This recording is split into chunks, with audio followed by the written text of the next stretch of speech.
नमस्कार देशवासियों। अन्नपान विधि भाग 2 के इस वीडियो में आपका स्वागत है। मैं हूं योगाचार्य आज़ाद शाह। आइए शुरू करते हैं। आहार संबंधित नियमों में सर्वप्रथम है हितभुक, यानी जो हमारे लिए हितकारी भोजन हो। ऐसा भोजन जो गुणों से भरपूर हो, मतलब क्वालिटी फूड, जिसे खाने के बाद हमें लाभ हो, हानि नहीं। इस संबंध में आजकल आधुनिक विज्ञान किसी भी खाद्य पदार्थ को लैब में टेस्ट करके हमें बता देता है कि किस में कितना और कौन सा पोषक तत्व है, और इतना मात्र जानकर हम उन वस्तुओं का प्रयोग करना प्रारंभ कर देते हैं।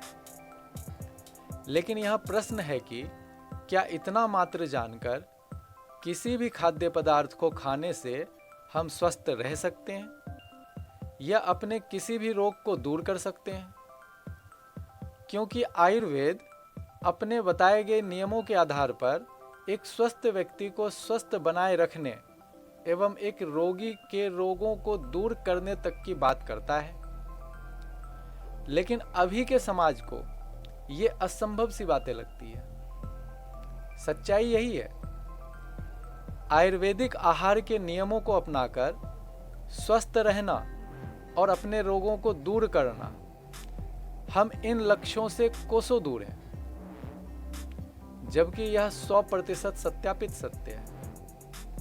और आज के डिजिटल दुनिया में इसे जानना समझना भी बहुत आसान है। इसलिए हमें इन उद्देश्यों को प्राप्त करने हेतु आयुर्वेद की दृष्टि में हितकारी भोजन यानी हितभुक क्या है को जानना है। सर्वप्रथम ये समझिए कि हम जो कुछ भी खाते हैं वह भोजन ही हमारा शरीर बन जाता है। इस बात पर जरा ठीक से ध्यान दीजिए। यह कितना अद्भुत कार्य है। अगर एक सेब को कोई इंसान खा ले तो वह सेब इंसान का शरीर बन जाएगा। अगर उसी सेब को गाय खा ले तो वही सेब गाय में रूपांतरित हो जाएगा। या जो कोई भी अन्य जीव उस सेब को खाएगा तो वह उसके शरीर के रूप में परिवर्तित हो जाएगा। यानी हम जिस भी चीज को खा रहे हैं उसे बहुत ध्यान से सजग रहकर खाने की जरूरत है, क्योंकि खाने के बाद वह हमारा शरीर बन जाएगा। जैसे किसी मकान को बनाते समय उसके सभी सामानों के क्वालिटी का ध्यान रखते हैं, क्योंकि अगर ईंट, सरिया, सीमेंट का क्वालिटी ठीक नहीं है तो मकान दिखने में तो अच्छा हो सकता है मगर उसकी आयु अच्छी नहीं होगी। ऐसे ही जो हमारे लिए गुणकारी नहीं है उसे खाकर हमारी भी आयु अच्छी नहीं होगी, बीमार भी रहेंगे और दुखी होकर जल्दी भी मरेंगे। इसलिए क्या खा रहे हैं उसे सोच समझकर खाने की तो जरूरत है, मगर उससे भी पहले ये जानने की जरूरत है कि हमारा पाचन तंत्र कैसा है, क्योंकि भोजन को शरीर में बदलने का यह अद्भुत कार्य हमारा पाचन तंत्र ही करता है।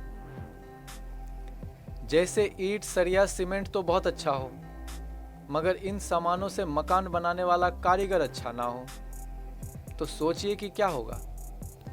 मकान कभी भी गिर सकता है। ठीक ऐसे ही भोजन को शरीर में बदलने वाला पाचन तंत्र ठीक नहीं है तो हम कितना भी अच्छा भोजन कर रहे हो उसका कोई लाभ नहीं है, सब बेकार चला जाएगा। खाया हुआ भोजन शरीर को पोषण देने की जगह पर इसके विपरीत असर करने लगती है और हमें लाभ की जगह हानि देने लगती है। लेकिन हमें यह बात आसानी से समझ में इसलिए भी नहीं आती क्योंकि खराब पाचन तंत्र तुरंत से कोई गंभीर दुष्प्रभाव नहीं देती, परंतु धीरे धीरे हमें नष्ट कर देती है। तो इन सभी बातों का निष्कर्ष यह निकला है कि अगर पेट खराब है तो सर्वप्रथम इसे गंभीरता से लेते हुए उचित औषधि और आहार का प्रयोग कर इसे ठीक कर लेना चाहिए। दूसरी ध्यान देने योग्य बातें यह है कि आधुनिक विज्ञान द्वारा लैब में टेस्ट करके बताया गया पोषक तत्व को हमारा स्वस्थ पाचन तंत्र हजम करने में सक्षम है भी या नहीं, ये भी विचारने की बात है।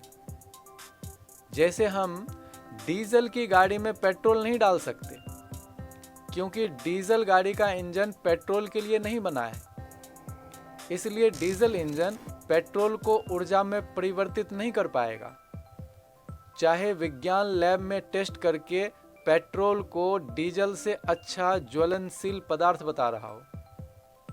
ठीक ऐसे ही हमारा पाचन तंत्र भी काम करता है। जो चीज हमारे पाचन तंत्र के हिसाब से ठीक नहीं है, उसे हमें नहीं खाना चाहिए। क्या ठीक है और क्या ठीक नहीं है, इसको हम विस्तार से आगे जानेंगे। इस भाग को अगर हम संक्षिप्त में कहें तो यह होगा कि हमारा शरीर सिर्फ उत्तम आहार खाने से नहीं, उसे पचाने से स्वस्थ और बलवान रहता है। तो हम क्या खा रहे हैं उसका ध्यान रखने के साथ साथ उसका पाचन ठीक से हो रहा है या नहीं, इसका भी ध्यान रखना है। धन्यवाद। इससे आगे अगले वीडियो में।